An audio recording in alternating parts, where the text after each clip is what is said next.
Très certainement, c'est encore assez difficile à mesurer, mais une bonne politique environnementale et sociétale devrait avoir un impact positif sur le risque de l'entreprise et donc sur son coût du capital. D'un point de vue financement, ça devrait se traduire par un coût de financement plus faible et une action de la société mieux valorisée, mais ça, là encore, c'est assez difficile à mesurer à ce stade.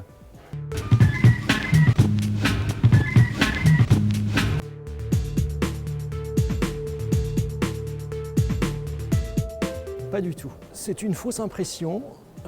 Quiconque a jamais touché un dividende de sa vie sait parfaitement que lorsqu'il touche un dividende, mettons pour 4 sur une action qui valait 100, certes il reçoit 4 sur son compte en banque et c'est très sympathique, mais au même moment la valeur de l'action a baissé de 4. Donc il ne s'est absolument pas enrichi puisque au lieu d'avoir 100 pour un titre, il a maintenant un titre qui ne vaut plus que 96 et 4 de liquidité. Pourquoi on a cette idée qui est une idée fausse? C'est probablement une vulgate marxiste mal digérée où on assimile à tort le dividende pour le capitaliste au salaire pour le salarié.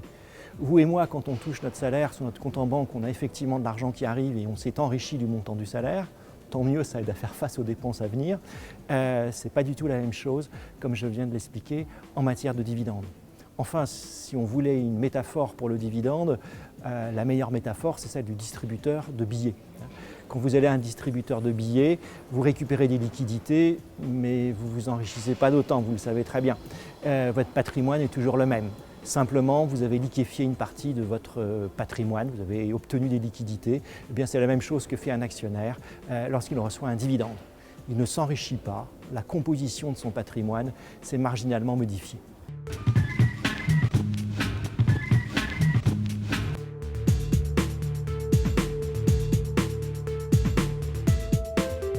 Systématiquement, certainement pas.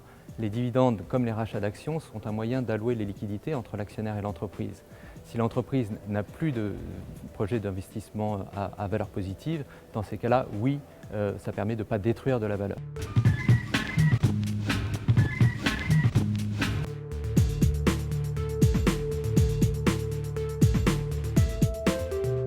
Bah non, plusieurs raisons de le voir. La première, c'est quand vous regardez les plus grandes sociétés dans le monde, Apple, L'Oréal, Nestlé, BMW, LVMH, c'est des sociétés qui n'ont quasiment pas de dette. Et pourtant, elles sont très très bien gérées. Donc on peut présumer que si leurs dirigeants, qui sont si bons, pensaient qu'en s'endettant, on pouvait faire baisser son coût du capital et donc monter la valeur de la société et de leur stock option, ils le feraient. Deuxièmement, accessoirement, 2 professeurs de finance américains ont passé leur vie à étudier le sujet. Ils sont un peu contredits au cours du temps, ils ont quand même eu un prix Nobel d'économie pour ça. Et leur dernière conclusion, c'était non. Depuis, ils sont morts, donc ils ne risquent pas de revenir sur le sujet, en tout cas pas dans ce bas monde. Et enfin, l'argument qui était parfois évoqué pour dire que l'endettement permet de réduire le coût du capital, c'était l'économie fiscale liée aux frais financiers que génère la dette. À notre époque où on s'endette à des taux largement inférieurs à 1%, où les taux d'impôt n'ont jamais été aussi bas historiquement, la valeur de l'économie d'impôt, c'est un mythe.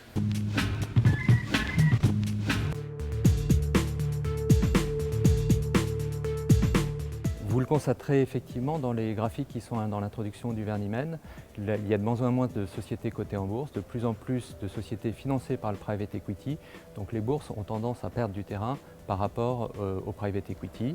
Mais les bourses ne sont pas mortes, elles continuent à permettre de financer des sociétés qui ont une histoire à raconter et les plus grandes sociétés également.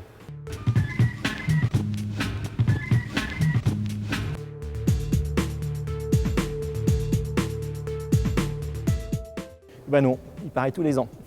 Depuis 2009, on a en fait considéré qu'il y avait de telles évolutions dans la finance, premièrement, et deuxièmement, plus de la moitié des acheteurs du Vernimen étant des professionnels qui travaillent en entreprise, en banque, en cabinet comptable ou juridique, qu'il était grand temps de passer à un rythme annuel. Et donc, dans le Vernimen, vous trouverez toujours le taux d'impôt, par exemple, qui s'applique en 2020 et pas celui de 2018, ou la prime de risque vieille de quelques mois et pas vieille de 3 ans, ce qui est quand même pas plus mal quand vous avez à prendre des décisions en vous appuyant sur des chiffres récents. On essaye d'être clair, rigoureux, fiable et à jour.